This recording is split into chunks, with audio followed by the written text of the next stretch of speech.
Hello everyone, this is Gautami Devangan, Department of Civil Engineering from Shri Rawatpura Sarkar University, Raipur. And today my topic is theodolite surveying and continuation of continue. I have discussed about theodolite surveying. In last class we have discussed about the various axis, vertical axis, horizontal axis, allied assembly. Allied assembly में आपका आता है a frame, जो भी a frame रहता है वो portion आपका आता है। इसके अलावा horizontal circle, assembly, levelling hand, ये सारे पॉइंट हमने डिस्कस किया था। Now next point is main part of theodolite. जैसे कि आप देख सकते हैं, आप डिफरेंट नंबर आपको शो किया गया है। तो यहाँ पे आप सबसे पहले जो नंबर 1 है ये आपका वर्टिकल सर्कल है। वर्टिकल सर्कल आपको एक लाइन जैसा शो हो रहा है, यहाँ पे वर्टिकल सर्कल है, ठीक है। देन ये टेलीस्कोप आपको दिख रहा है, 10 नंबर पे टेलीस्कोप है, ठीक है। तो मेन पार्ट हम बात करें, सबसे पहले मेन पार्ट की बात की गई है तो लोअर प्लेट और सर्कल प्लेट इसको कहा जाता है। An annual horizontal plate with graduation provided all around 0 to 360 degree. 0 to 360 degree is a clockwise direction. The graduation are in degree divided into 3 parts so that each division is equals to 20 minutes. जो आपका lower plate होता है, जो आपको 6 number पे आपको दिख रहा है, ये आपका है लोअर प्लेट। ओके, तो 6 नंबर पे जो दिख रहा है ये आपको एक लोअर प्लेट शो हो रहा है, ये लोअर प्लेट होता है। इस पे इसी को हम सर्कल प्लेट भी कहते हैं, ठीक है। यहाँ पे आपको इसको एडजस्ट करने के लिए लोअर क्लैंप स्क्रू भी शो किया जाता है।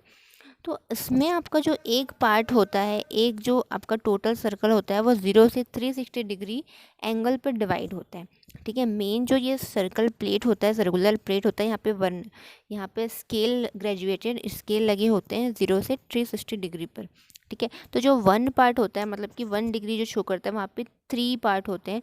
आपको पता है कि 1 degree is equals to 60 minute, ठीक है। तो 1 degree is equals to 60 minute. तो यहाँ पे 3 जो 1 डिग्री है वो 3 पार्ट में, 3 इक्वल पार्ट्स में डिवाइडेड होता है। तो 1 पार्ट की वैल्यू हो जाती है 20 minute. Okay, then next, horizontal angle are measure with this plate. Horizontal angle हम इसी प्लेट की हेल्प से यूज़ करते हैं, इसी प्लेट की हेल्प से हम मेज़र करते हैं। और इसका जो डायमीटर होता है, ठीक है, जो इस प्लेट का डायमीटर होता है वही आपके थोडोलाइट का साइज। अगर आपको थोडोलाइट की साइज ऑफ थोडोलाइट पूछा जाता है एग्ज़ाम पे, या फिर कभी भी आपको अगर किसी भी थोडोलाइट का साइज़ आपको बताना है, तो हम इस पर्टिकुलर लोअर प्लेट का जो डायमीटर होता है उसी के अकॉर्डिंग ही हम थोडोलाइट की साइज को डिफाइन कर सकते हैं, ठीक है। देन जस्ट इसके ऊपर आप देख सकते हो 2 प्लेट हॉरिजॉन्टली प्लेस किए हैं, तो जस्ट जो ऊपर का कनेक्टेड प्लेट होता है वो आपका अपर प्लेट कहलाता है। अपर प्लेट जो होता है ये सेम चीज़ कि ये भी आपका हॉरिजॉन्टल एंगल मेज़र करने के लिए यूज़ करते हैं। अब इसमें डिफरेंस क्या है लोअर प्लेट में और अपर प्लेट पे। जब आपको अपर प्लेट को हम क्लैंप करते हैं, अपर प्लेट को अगर हम फिक्स करते हैं, लोअर प्लेट को हम मूव करते हैं, तो हमारी जो रीडिंग है उसमें हर जो भी एंगल है वो एंगल में कोई भी चेंज नहीं आता है।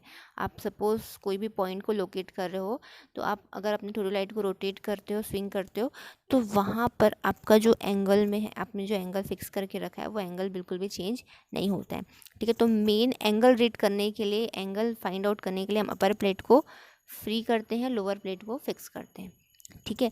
तो मेन कोई भी पॉइंट को बाइक से लाइन ऑफ साइट को एडजस्ट करने के लिए हम लोअर प्लेट को लूज़ करते हैं और अपर प्लेट को टाइट करते हैं। तो मेन अपर प्लेट का पर्पस होता है किसी भी पॉइंट, किसी भी एंगल को मेज़र करना, ठीक है। एंगल मेज़रमेंट कैलकुलेट करने के लिए हम अपर प्लेट यूज़ करते हैं। तो अपर प्लेट में जो होता है, सिमिलरली इसे वर्नियर प्लेट भी हम कह सकते हैं, क्योंकि यहाँ पे वर्नियर प्लेट प्रोवाइडेड होते हैं जो आपके जो रीडिंग आप इसके थ्रू एक्यूरेटली मेज़र करते हो। आपके थोडोलाइट में 2 वर्नियर प्लेट होते हैं, जहाँ पे आपको एक जो आपका वर्नियर ए पॉइंट होता है वहाँ पे आपको 0 डिग्री पे मिलता है, और जस्ट 180 डिग्री पे एक सेकेंड जो वर्नियर प्लेट है, वर्नियर प्लेट का जो रीडिंग है वो आपको शो किया जाता है, वर्नियर स्केल शो किया जाता है। तो हम उसे वर्नियर ए और वर्नियर बी के नाम से जानते हैं, ठीक है। तो यहाँ पे जो वर्नियर स्केल होता है वो अगेन 3 पार्ट्स में डिवाइडेड होता है। तो आपको पता है कि 1 मिनट इज इक्वल्स होता है 60 सेकेंड। तो उसके थ्रू आपका जो 3 पार्ट्स होता है, मतलब कि अगेन 1 जो पार्ट होता है वो आपका 20 सेकेंड में डिवाइड होता है। तो यहाँ पे आप इसी की हेल्प से, अपर प्लेट की हेल्प से आप 20 सेकेंड की एक्यूरेसी तक आप कोई भी एंगल मेज़र कर सकते हो। ओके, देन नेक्स्ट है आपका मेन पार्ट है क्लैंप एंड टेंजेंट स्क्रू। ठीक है, there are 2 clamp and associated tangent screw with the plate. This screw facilitate the motion of instrument in horizontal plate. ठीक है, जो क्लैंप और टेंजेंट स्क्रू होते हैं वो आपको क्लैंप स्क्रू जो होते हैं वो अपर प्लेट के लिए अलग होते हैं, जिसको हम अपर प्लेट क्लैंप स्क्रू कहेंगे। Second lower plate clamp screw provide होते हैं। ये जो प्लेट होते हैं ये हमारे प्लेट को फ्री और फिक्स करने के लिए प्रोवाइड किया जाता है। अगर हम उसको फिक्स कर देते हैं तो सपोज़ अगर आपने अपर प्लेट को लोअर प्लेट लूज़ किया है और अपर प्लेट आपका फिक्स है, तो उस केस में जो भी आपने रीडिंग सेट की है वो थ्रू आउट, आप किसी भी डायरेक्शन पे अपना इंस्ट्रूमेंट को, टेलीस्कोप को रोटेट कर लो, आपका जो एंगल है वो फिक्स रहेगा, उसमें कोई भी वेरिएशन चेंज नहीं मिलेगा। ओके, तो ये होता है क्लैंप स्क्रू का यूज़। अब अगर टेंजेंट स्क्रू की बात करें, टेंजेंट स्क्रू आप देख सकते हो 15 और 19 नंबर पे आपको शो किया गया है। 15 नंबर पे आपका ये जो है ये क्लैंप स्क्रू है, और जो 19 नंबर पे है ये टेंजेंट स्क्रू है। टेंजेंट स्क्रू जो होता है वो आपका कोई भी रीडिंग को, मतलब या कोई भी पॉइंट को हम जब बाइसेक्ट करते हैं, कोई भी लेवल को या फिर कोई से भी ऑब्जेक्ट को हम जब बाइसेक्ट करते हैं, तो एक्यूरेसी, एकदम एक्यूरेट फोकस करने के लिए हम टेंजेंट स्क्रू का यूज़ करते हैं। ठीक है, तो आई थिंक टेंजेंट स्क्रू और क्लैंप स्क्रू क्लियर होगा।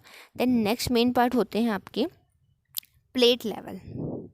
ठीक है, प्लेट लेवल। अब प्लेट लेवल जो आपके प्लेट में आपका जो प्लेट, अब कौन सा प्लेट, अपर प्लेट और लोअर प्लेट, जो अपर प्लेट और लोअर प्लेट प्रोवाइड किया जाता है, वहाँ पे आपका जो स्प्रिट लेवल होता है, बबल ट्यूब होता है, उसका जो लेवल होता है, उसका जो एक्सिस होता है, वही आपका कहलाता है प्लेट लेवल। उसके लेवल को हम प्लेट लेवल कहते हैं। जब हम उसको सेंटर पे सेट करते हैं, सेंटर में हम हॉरिजॉन्टल सेंटर में सेट होता है, आपका बबल ट्यूब सेंटर पे होता है, मतलब कि आपका जो इंस्ट्रूमेंट है प्रॉपर हॉरिजॉन्टली प्लेस किया गया है हमारे सरफेस के पैरेलल, हमारे अर्थ सरफेस के पैरेलल। तो इसके लिए हम फोकसिंग स्क्रू को यूज़ करते हैं, ताकि हम प्रॉपर अपना जो इंस्ट्रूमेंट है उसको हॉरिजॉन्टली लेवल कर सकें। नेक्स्ट है आपका टेलीस्कोप। टेलीस्कोप आपको पता ही है, जो टेलीस्कोप यहाँ पे शो किया गया है। टेलीस्कोप जो होता है मेन कोई भी पॉइंट को बाइसेक्ट करने के लिए यहाँ पे यूज़ करते हैं। कोई भी पॉइंट को, कोई भी ऑब्जेक्ट को मैग्नीफाइंग रूप में दिखने के लिए हम टेलीस्कोप यूज़ करते हैं। इसमें आपके आईपीस होते हैं, ऑब्जेक्टिव लेंस होते हैं, ठीक है, डायफ्राम होते हैं, जिसमें डायफ्राम में क्रॉस हेयर प्रोवाइडेड होता है, जिसके थ्रू आप प्रॉपर इंस्ट्रूमेंट को, प्रॉपर स्टाफ को रीड कर पाते हो, बाइसेक्ट ऑब्जेक्ट को बाइसेक्ट कर पाते हो। Okay, then next main part है आपका vertical circle clamp and tangent screw. And third है alidade level, altitude level. Vertical circle जो है वो आपका फेस डिसाइड करता है कि आपका वर्टिकल सर्कल अगर जिस डायरेक्शन पे होगा उस डायरेक्शन के अकॉर्डिंग आप उसको लेफ़्ट फेस और राइट फेस कहते हो। अगर आपका जो वर्टिकल सर्कल है, ठीक है, वर्टिकल सर्कल हमारे टेलीस्कोप, अगर हमारा टेलीस्कोप की जस्ट राइट में अगर वर्टिकल सर्कल है, ठीक है, राइट में कहने का मतलब है जब आप पर्टिकुलर ऑब्जेक्ट को बाइसेक्ट कर रहे हो, मतलब आप जो ऑब्जर्वर है आईपीस के साइड में है, आप पर्टिकुलर ऑब्जेक्ट को बाइसेक्ट कर रहे हो और वर्टिकल सर्कल आपके राइट में है, तो उस केस में आप जितनी भी रीडिंग ऑब्जर्व करोगे वो आपका ऑब्जर्वेशन कहलाता है face right observation. And just opposite, अगर आपका वर्टिकल सर्कल टेलीस्कोप के लेफ्ट पे है तो सारे रीडिंग जो भी आप कैलकुलेट करोगे वो कहलाएगा लेफ्ट फेस ऑब्जर्वेशन। ठीक है, तो वर्टिकल सर्कल एक circular plate supported on horizontal axis of the instrument between the a frame. Vertical circle has graduation 0 to 90 degree, 4 quadrant. Vertical circle move with telescope when it is rotated in the telescope plane. ठीक है, तो vertical circle जो होता है, vertical circle vertical plane में move होता है। Main चीज़ आप इससे फेस डिसाइड करते हो। इसके अलावा जो भी वर्टिकल एंगल मेज़र करना होता है तो वो ये वर्टिकल सर्कल होता है, इसी पे आपके रीडिंग्स होते हैं। ग्रेजुएटेड सर्कल होता है ये, यहाँ से आप रीडिंग प्रॉपर वर्टिकल एंगल के रीडिंग आप रीड कर पाते हो। ठीक है। देन इसमें सेम होता है वर्टिकल सर्कल क्लैम्प और टेंजेंट स्क्रू। तो वही चीज़, वर्टिकल सर्कल को हम फिक्स करते हैं तो रीडिंग हमारा चेंज नहीं होता, और टेंजेंट स्क्रू आप पर्टिकुलर ऑब्जेक्ट को एक्यूरेटली बाइसेक्ट करने के लिए आप यूज़ करते हैं, ठीक है। अब एल्टीट्यूड लेवल जो होता है वो आपका, आप देख सकते हो ये जो सेकंड पॉइंट है यहाँ पे शो किया जाता है। एल्टीट्यूड लेवल का मतलब है एक वर्टिकली हमारा जो एल्टीट्यूड लेवल पे जो हमारा वर्टिकल सर्कल है उस पे हम प्रॉपर अपना इंस्ट्रूमेंट को सही प्रॉपर वो हॉरिजॉन्टल प्लेस है कि नहीं, इसके लिए यहाँ पे एक अलग सा एक बबल ट्यूब प्रोवाइड किया जाता है जिसको हम एल्टीट्यूड